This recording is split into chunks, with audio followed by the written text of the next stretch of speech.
ഈ സ്വഹാബി പറഞ്ഞു, അല്ലാഹുവിന്റെ റസൂലേ, ഓർക്കുമ്പോ എനിക്ക് കണ്ണീര് വരികയാണ്. എന്റെ ഉമ്മ എനിക്ക് വേണ്ടി ഇതുവരെ ചെയ്ത സേവനങ്ങളെ കുറിച്ച് ഓർക്കുമ്പോ എന്റെ കണ്ണ് നിറയുകയാണ്. അല്ലാഹുവിന്റെ റസൂലേ, എനിക്ക് പകരം ചെയ്യണം നബിയേ, എന്റെ ഉമ്മച്ചിക്ക് എനിക്ക് പകരം കൊടുക്കണം മുത്തു നബിയേ.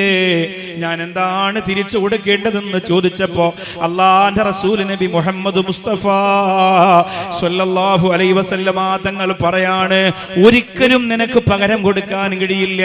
ഉമ്മ ചെയ്തു തന്നതിന് പകരം കൊടുക്കാൻ നിനക്ക് കഴിയില്ല. ഉമ്മ ഇതുവരെ ചെയ്തതിന് പകരം കൊടുക്കാൻ ഒന്നും നിനക്ക് കഴിയില്ല.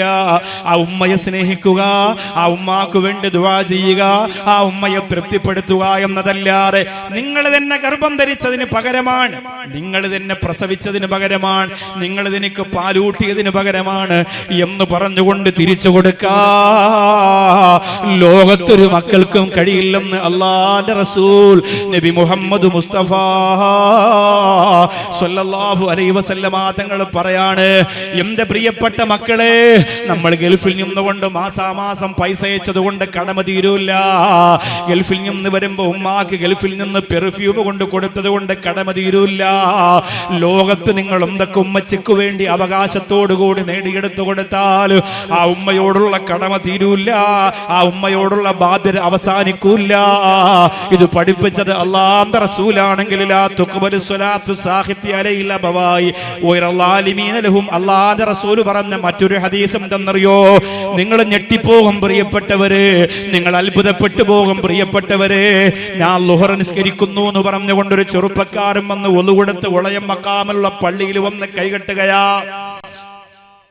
ഞാൻ അസുര നിസ്കരിക്കുന്നു എന്ന് പറഞ്ഞിട്ട് ഒരാൾ വന്ന് കൈകെട്ടുകയാ.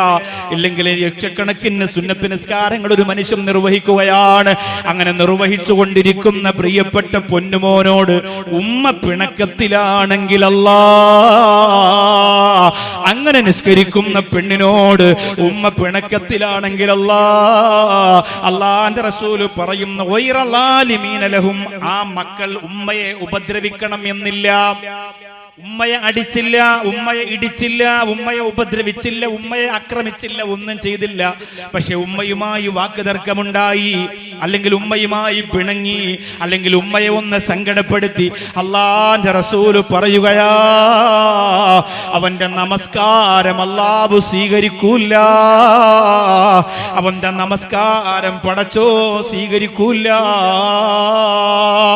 നാളെ പരലോകത്ത് അല്ലാഹു നമ്മുടെ കയ്യിലേക്ക് കിതാബ് തരുമ്പോ, ആ കിതാബ് നമ്മൾ പരിശോധിക്കുമ്പോ, ആ കിതാബിന്റെ ഈടിനകത്ത് നൗഷാദ് വാക്ക് നിസ്കരിച്ച നിസ്കാരമില്ലല്ലോ അല്ലാഹുവേ, ഞങ്ങൾ നിസ്കരിച്ച നിസ്കാരമില്ലല്ലോ എവിടെ പോയി പടച്ചോരേ എന്ന് ചോദിക്കുമ്പോ അല്ലാഹുവിന്റെ മലക്കുകൾ പറയാണ്, നിന്നെ ഓർത്ത് നിന്നെ ശപിച്ച് നിന്റെ ബുദ്ധിമുട്ട് ഓർത്തുകൊണ്ട് ഉമ്മ കരഞ്ഞില്ലേ, ആ ഉമ്മാടെ പൊരുത്തം വാങ്ങാതെ നീ ചെയ്ത സർവ്വ നിസ്കാരങ്ങളും വലിരിബൂ ബിഹാദൽ അമലി വജ്ഹ സ്വഹിബിഹാ, ആ നിസ്കരിച്ച മക്കളുടെ മുഖത്തേക്ക് വലിച്ചെറിഞ്ഞു കൊടുക്കാൻ അല്ലാഹു പറഞ്ഞിട്ടുണ്ട്.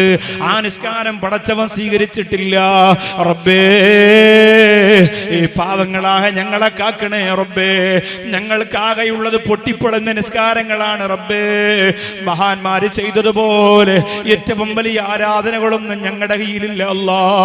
ഉളയം മഖാമിൽ അന്ത്യവിശ്രമം കൊള്ളുന്ന മഹാനുഭാവൻ നിന്നിലേക്ക് ചെയ്തതുപോലെ വലിയ വലിയ അഅ്മാലുകളൊന്നും ഞങ്ങളുടെ കൈവശമില്ല അല്ലാ. വിലായത്തിന്റെ മഅരിഫത്തിന്റെ മഹബ്ബത്തിന്റെ പദവിയിലേക്ക് പറന്നുപോയ വളയം മഖാമിൽ അന്ത്യവിശ്രമം കൊള്ളുന്ന മഹാനുഭാവൻ ചെയ്തതുപോലെ നിന്റെ മുന്നിലേക്ക് എത്തുന്ന ഇബാദത്തുകൾ ഞങ്ങൾക്ക് കുറവാണ് റബ്ബേ. ഞങ്ങൾ കുറെ പൊട്ട നിസ്കാരങ്ങളാണ്. അതുകൊണ്ട് അല്ലാഹുവേ, അത് സ്വീകരിക്കാത്ത രംഗത്തെ കുറിച്ച് നിങ്ങളൊന്ന് ആലോചിച്ച് നോക്കുക. അതുപോലും പടച്ചോന്റെ മുമ്പിലെത്തുമ്പോ കിട്ടിയില്ലെങ്കിലോ, അതുപോലും അല്ലാഹുവിന്റെ അടുത്ത് ചെല്ലുമ്പോ കിട്ടിയില്ലെങ്കിലോ, അതുപോലും പടച്ചോന്റെ മുമ്പിലെത്തുമ്പോ ലഭിച്ചില്ലെങ്കിലോ വല്ലാത്ത പരാജയമായി പോകുമല്ലോ, വല്ലാത്ത സങ്കടമായി പോകുമല്ലോ. അതുകൊണ്ട് വേണ്ട ചെറുപ്പക്കാരാ, ഉമ്മായെ തൊട്ടുള്ള കളി വേണ്ട മക്കളെ. ആണും പെണ്ണും അങ്ങനെ തന്നെയാണ്. സഹോദരിമാരോട് പറയാണ്, ഇന്ന് കല്യാണം കഴിഞ്ഞാ നിങ്ങൾക്ക് പിന്നെ ഉമ്മ വേണ്ട, ഇന്ന് കല്യാണം കഴിഞ്ഞാ നിങ്ങൾക്ക് പിന്നെ ഉപ്പ വേണ്ട. സാധാരണ ഉമ്മമാരെ